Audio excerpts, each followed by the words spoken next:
One of the biggest benefits of the Android ecosystem is just how customizable it is, with a literally endless amount of ways that you can customize your device. Over the years, the Google Play Store has actually grown to be much larger, almost twice the size of the Apple App Store. And as over the years, the hardware that we get in phones has become ever more commoditized, it's the little things that make a big difference in terms of how we use our phones. People in the Apple ecosystem love how connected everything is, from iOS to Mac OS, and everything is stored in the same cloud. It's just easy to use. Android, of course, also has all of these different systems in place, with the caveat that all of these services are usually from different companies. Even though they're usually very easy to set up and link together, they're not from the same company and so can run into some issues, whereas usually Apple services don't do that. But according to the latest news anyway, there looks to be some very good news for Samsung users in particular with regards to how they use their devices with Windows PCs. One of the big problems in the Android space is just how to link up your phone with other devices like PCs. And it's definitely not always the easiest solution. For example, on iOS, you have AirDrop.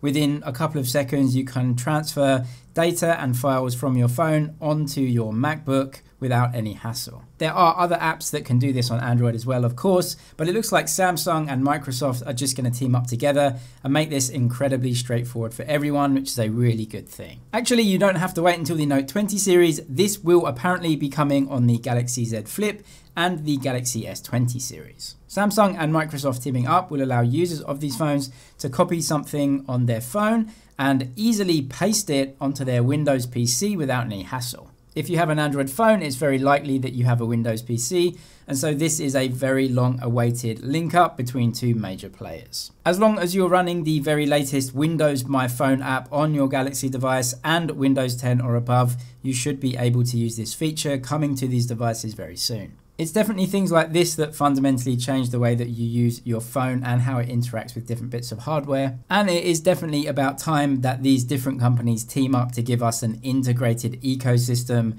between Android, Windows, and other operating systems. This hopefully is something that we're going to see is commonplace in the S20 series, the Z Flip, and going on to the Note 20 series, where the Note 20 series is more of a workhorse type of phone and a workhorse type of brand, so this is perfect for those phones. Also in the news, if you are thinking of upgrading your phone and getting a Galaxy S20 series device, it looks like there is a big S20 update coming very soon from Samsung that is going to address a ton of issues both with the camera and with the screen.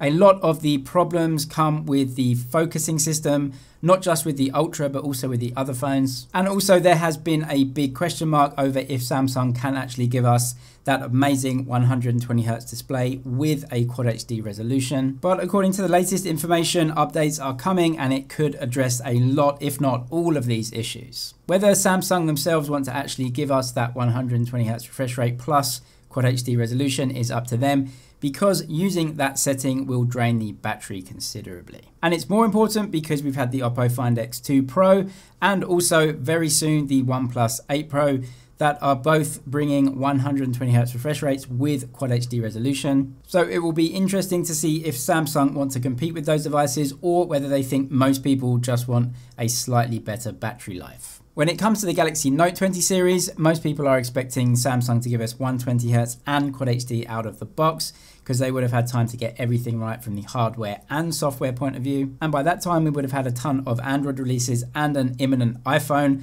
with apparently 120Hz too to compete against. Subscribe for all the latest tech news and videos. That's it for now, but I'll see you in the next one.